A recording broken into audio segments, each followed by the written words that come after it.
नमस्कार, मैं हूं नीलू। तो ईरान के परचीन में 2 धमाके हुए हैं। बड़ी खबर यह है कि ये धमाके किस तरह के धमाके हैं। क्या वहां पर किसी तरह से अमेरिका की ड्रोन सर्वेलेंस कर रही थी, यानी वहां पर किसी तरह से जासूसी करने का प्रयास कर रही थी? क्या उसे मार गिराया गया है? पहले तो आपको बताते हैं परचीन के बारे में कि परचीन है क्या और क्यों आखिर इतना महत्वपूर्ण ईरान के लिए माना जाता है। तो देखिए, न्यूक्लियर फैसिलिटी, यानी कि कहा यह जाता है कि यहाँ केमिकल वेपन्स भी हैं, यहाँ पर बैलिस्टिक मिसाइलें भी रखी गई हैं। यहाँ तक कि वेस्ट ये भी कहता है कि हो सकता है कि यहाँ पर न्यूक्लियर टेस्टिंग भी अंडरग्राउंड तरीके से की जाती है। इसलिए बड़ा रहस्यमय है ईरान के लिए और वेस्ट के लिए भी कि यहाँ आखिर होता क्या है। लेकिन जब 2 धमाके यहाँ पर हुए हैं, उसके बाद से बताया जा रहा है कि क्या ये युद्ध की पहली आहट है।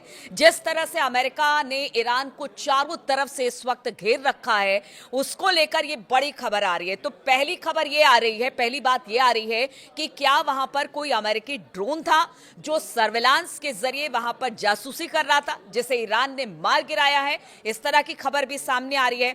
इसके बाद यह भी कहा जा रहा है कि हो सकता है यहां पर कोई न्यूक्लियर टेस्टिंग की गई हो, इस तरह की बात भी सामने आ रही है। तो ये कयास लगाए जा रहे हैं कि अब ईरान भी पूरी तरह से तैयार है और जो एक पूरी तरह से ईरान को घेरने की अमेरिका ने जो कोशिश की है, अलग अलग जगहों पर डिप्लॉयमेंट ईरान के आसपास किया गया है, उसे अब किसी तरह से बख्शा नहीं जाएगा। यानी ईरान पूरी तरह से तैयार है।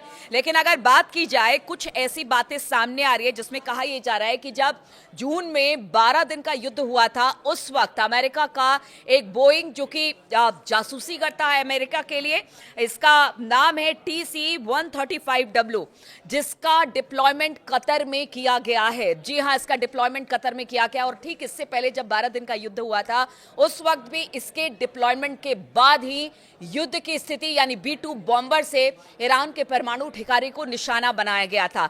तो अब इसका भी कतर में उतरना एक बड़ा महत्वपूर्ण माना जा रहा है कि हो सकता है यहां से अब एक तरह से कह लीजिए कि अमेरिका पूरी तरह से तैयार है। लेकिन यह भी कहा जा रहा है कि अमेरिका की तैयारी तो पिछले 4-5 दिनों से दिखाई दे रही है, लेकिन आखिर अमेरिका इतना रुका हुआ क्यों है, अपने आप को थामे हुए क्यों है, क्या वजह है, क्या सोच रहा है अमेरिका? एक और बात सामने आ रही है। देखिए, अमेरिका ने तो अपना पूरा एक व्यू रचना कर लिया है ईरान के आसपास। जिस बताया जा रहा है कि जो उनका बड़ा USS अब्राहम लिंकन है, वो बिल्कुल मिडिल ईस्ट में ऐसी जगह पर खड़ा है जहां से ईरान को निशाना बनाया जा सकता है। लेकिन अब ईरान ने इसका तोड़ भी निकाल लिया है। ईरान ने कुछ ऐसे बोट्स बनाए हैं, अनमैन्ड बोट्स, जिसको कहा जा रहा है सुसाइडर बोट भी इसे कहा जा रहा है। जिस तरह से सुसाइडर बॉम्ब होता है, उसी तरह से सुसाइडर बोट है। 300 इसकी बताया जा रहा है कि करीब 300 ऐसे सुसाइडर बोट्स हैं जो कि बिल्कुल जो USS अब्राहम लिंकन है उसके कुछ दूरी पर ही खड़ी है। क्या अभी ऐसा कहा जा रहा है, एक्सपर्ट मान रहे हैं कि जो ये सुसाइडर बोट्स है उनको अब्राहम लिंकन के लिए ही लगाया गया है। देखिए, पूरी तरह से तो अब्राहम लिंकन को खत्म नहीं किया जा सकता है, लेकिन बड़ा नुकसान ये सुसाइडर बोट्स कर सकते हैं अब्राहम लिंकन को, इसलिए कुछ दूरी पर ही से तैनात किया गया। और इसकी तादाद आप देखिए, 300 बताई जा रही है। हालांकि पहले ये कहा जा रहा था कि अमेरिका भी ये कह रहा था कि पता नहीं इनके पास कुछ इस तरह के बोट्स हैं, या पहले कयास लगा जा है कि नहीं है। अगर इस तरह से है तो फिर इसको लेकर उन्होंने अपनी चिंता जाहिर की थी। तो ये सब कुछ बातें हैं जिसको लेकर इस वक्त अमेरिका चुप है। दूसरी तरफ एक और खबर आ रही है कि जो चीन के कुछ लड़ाकू विमान है, पिछले कुछ दिनों में हमने देखा कि किस तरह से चीन बिल्कुल ईरान के साथ खड़ा है, अमेरिका को चुनौती दे रहा है।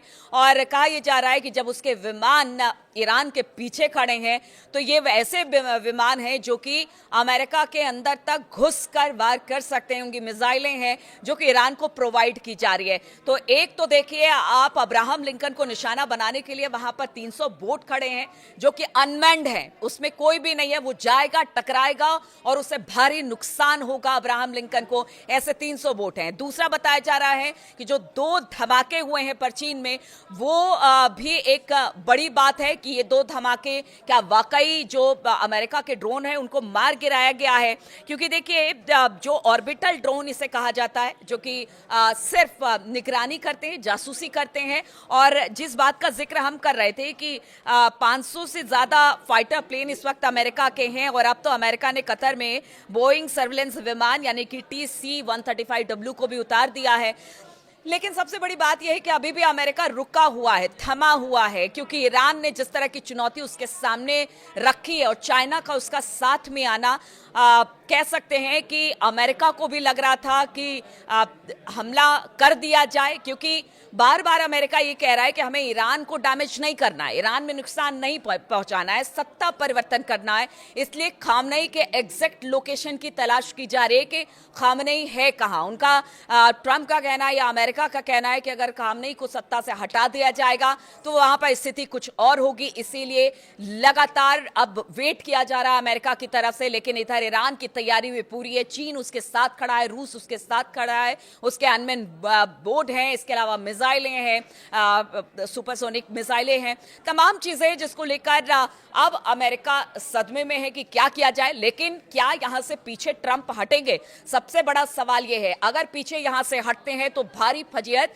इस वक्त ट्रंप की हो सकती है, और एक तरह से कह लीजिए मध्य पूर्व में जो है वो खामनेई का वर्चस्व और बढ़ेगा अगर ट्रंप यहां से हटते हैं। और अगर ट्रंप ने हमला किया तो फिर इसके क्या परिणाम होंगे, इसको देखने के लिए पूरी दुनिया यही है कि किसी तरह से ये युद्ध ना हो, युद्ध की स्थिति ना बने। लेकिन अब ये आन बान शान की लड़ाई हो गई है, ट्रंप के लिए भी, खामनेई के लिए भी। और खामनेई का भी ये कहना है कि देखिए ईरान को कोई नुकसान नहीं पहुंचा सकता है। देखिए अभी मिड टर्म चुनाव भी है अमेरिका में, और ऐसे में ट्रंप की किस्मत दांव पर लगी हुई है। ट्रंप पहले ही बहुत वजीहत अपने ही घर में झेल चुके हैं, बाहर भी झेल चुके हैं। तमाम देशों से उनके जो ताल्लुकात है धीरे धीरे खराब होते चले जा रहे हैं। अभी कल ही हमने देखा किस तरह से एक मेगा ड्रिल भारत और EU के साथ हुई है। अब ऐसे में अमेरिका अगर यहां से पीछे हटता है तमाम दावपेच के बाद, तो फिर अमेरिका का होगा जो एक क्या होगा, वर्ल्ड पावर बनने का उनका जो एक सपना था, क्या वो धाराशायी ट्रंप के इस तरह के हरकतों से होगा। और अगर ट्रंप हमला करते हैं ईरान में तो फिर इसके क्या परिणाम होंगे, पूरी दुनिया इसे अब देखेगी और पूरी दुनिया इंतजार करे कि आखिर इस तरह की जो स्थिति मिडिल ईस्ट में बनी हुई है उसके क्या परिणाम निकलकर सामने आते हैं।